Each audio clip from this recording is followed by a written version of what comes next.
আসসালামু আলাইকুম। হ্যালো দর্শক, আমরা যারা খামার করতে চাই, ডেয়ারি খামার করে স্বাবলম্বী হতে চাই, তাদের জন্য একটা গুরুত্বপূর্ণ ভিডিও। যদি ভালো লাগে অবশ্যই সাবস্ক্রাইব করে আমার পাশে থাকবেন। আসলে প্রথমত বলি, আমরা অনেকে অনেকভাবে মন্তব্য করে থাকি। কারোর ভিডিও পছন্দ হয়, কারোর হয় না, কিন্তু সেটা আমার কোনো যায় আসে না। তারপর যার ভালো লাগবে সে দেখবেন, যার লাগবে না সে দেখবেন না। মেন কথা বলি আপনাদেরকে, আসলে যদি ডেয়ারি খামার করতে চান, আমরা 4-5 লাখ টাকা দিয়ে গাভী কুড়াই না করে আপনি দেশি গাভীও কুড়াই করতে পারেন। দেশি গাভীর থেকে আপনি বকনা বাছুর তৈরি করুন।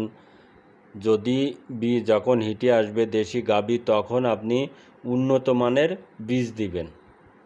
উন্নত মানের যদি বীজ দেওয়া হয় দেশি গাভীর থেকে 80-85% বীজ দিলে, তাতে যদি আপনার বকনা বাছুরও হয়, তাহলে আপনার ওই বাছুরটা যখন আপনার হিটে আসবে তখন বীজ দিলেন, যখন গাভী হবে তখন তার থেকে ইনশাল্লাহ আপনি ভালো মানের গাভী, ফ্রিজিয়ান গাভী তৈরি করতে পারেন।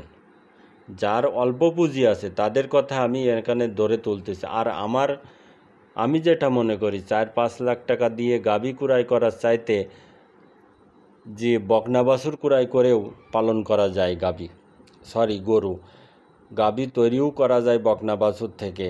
অত টাকা দিয়ে গাভী কুড়াই করে একটা রিস্ক থাকে।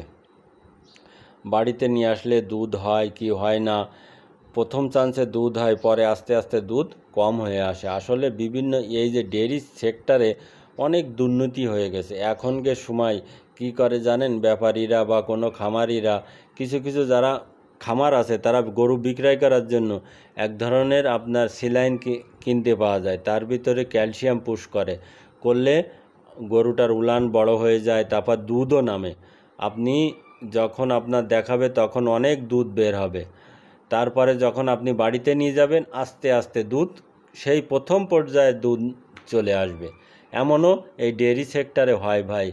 আমরা এসব কাজ করি এবং দেখেছি, সেই জন্যে আমি আপনাদের সামনে এই ভিডিওটা আমি তুলে ধরছি। এজন্য যদি আমাকে ডেয়ারি খামার করতে হয় তাহলে বাড়িতে গাভী তৈরি করতে হবে, তা না হলে বকনা বাছুর কুড়াই করতে হবে। ভালো মানের বকনা বাছুর আপনি 70-80 হাজার টাকা দিয়ে আপনি ভালো মানের বকনা বাছুর কুড়াই করবেন। এর মধ্যে কি একটু সময় লাগবে, ধৈর্য ধরতে হবে। আর গাভী কুড়াই করলে কি সাথে সাথে দুধ পাবেন, সাথে সাথে আপনি সেল করতে পারবেন। কিন্তু অনেকের টাকা পয়সার সমস্যাও আছে, তারপরে অনেকে ভয় পায় যে 4-5 লাখ টাকার গাভী কুড়াই করলাম, কোনো ম্যাস্টেটেড হয়ে যায় কিনা, কোনো সমস্যা হয় কিনা, এরম অনেক কিছু ঘটনা ঘটে। সেই ক্ষেত্রে আমি বলতে পারি, আপনি একটা ভালো মানের দেশি কুরাসের ভিতরে আপনি ভালো মানের একটা গাভী কুড়াই করুন। তার ভিতরে বীজ দেন ভালো মানের, 100% দেন ফ্রিজিয়ান। দেখবেন ইনশাল্লাহ 100% ফ্রিজিয়ান বীজ দিলে 70-75% আপনার যদি বকনা বাছুর হয় সেই বকনা বাছুর টিকবে।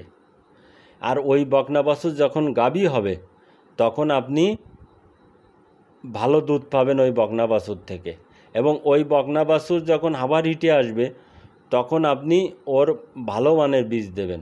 এভাবে পর্যায়ক্রমে আপনি গাভী তৈরি করতে পারেন আপনার খামারে ইনশাল্লাহ। এটা আমি গ্যারান্টি দিয়ে বলতে পারি। কিন্তু আমরা সেসব কিছু করি না। আমরা প্রথমে টাকা আছে, বিদেশ থাকি, অনলাইনে গরু দেখি, ইউটিউবে দেখে গাভী কুড়াই করার জন্য পাগল হয়ে যায়, উন্মাদ হয়ে যায়। কিন্তু আপনি দেশে না, আপনি বিদেশে আপনার আব্বা বা ভাইদের বলবেন এই গাভীটা দেখে আসো, তারা তো বোঝেই না গাভী সম্পর্কে। যদি না বোঝে তাহলে কীরকম গাভী আপনার কুড়াই করে দেবে। আসলে এই সেক্টরে এত যে ধুনপুন চলে সেটা আপনাদেরকে বলে বোঝানো যাবে না। যারা গরু পালন করে বা গরু কুড়াই করতে যায়, বিভিন্ন জায়গায় দেখে, তারাই জানে এই সেক্টরে কিভাবে ধুনপুন করে চলতেছে। এই জন্য আপনাদেরকে ভালো পরামর্শ দিতে চাই যে 4-5 লাখ টাকার গাভী কুড়াই না করে আপনি 70-80 হাজার টাকা দিয়ে বকনা বাছুর কুড়াই করুন। একটু ধৈর্য ধরুন। আপনি যখন বিদেশেই আসেন একটু ধৈর্য ধরুন, আপনি বাড়ি আসতে আসতে ওই বকনাটা গাভী হয়ে যাবে। তাহলে সেটা ভালো হলো না? ওইটাই সবচাইতে বেটার হয়। আর বকনা বাছুর থেকে রিস্ক হয় না। একটা বকনা বাছুর যদি হিটেও না আসে, আপনি মাংস হিসেবে বিক্রি করে দেবেন, তার সাথে ইনশাল্লাহ ডবল বিক্রি করতে পারবেন। এই জন্য আর গাভী কিনলে অনেক রিস্ক থাকে, দুধ পাওয়া যায় না, তারপরে বাড়ি নিয়ে আসলে আপনি ভালো পরিচর্যা না করলে ভালো মানের গাভী দুধ হয় বেশি, ম্যাস্টাইটেড হতে পারে। একটা গরু যদি ম্যাস্টাইটেড হয়ে যায়, সে গরুটা শেষ হয়ে যায়, তার লাইফ শেষ হয়ে যায়। এটা বলে আপনাদেরকে বোঝানো যাবে না। গরু ডেয়ারি খামারে যারা ম্যাস্টাইটেড ওর খুরা রোগ, এই যাদের এই খামারে যাদের হয় না এই রোগ দুটো, তারাই লাভবান। এই ডেয়ারি খামার অনেক লাভজনক একটা ব্যবসা, যদি ঠিকভাবে করা যায়। আমার এই ভিডিও ভালো লাগলে অবশ্যই সাবস্ক্রাইব করে আমার পাশে থাকবেন। খুদা হাফেজ।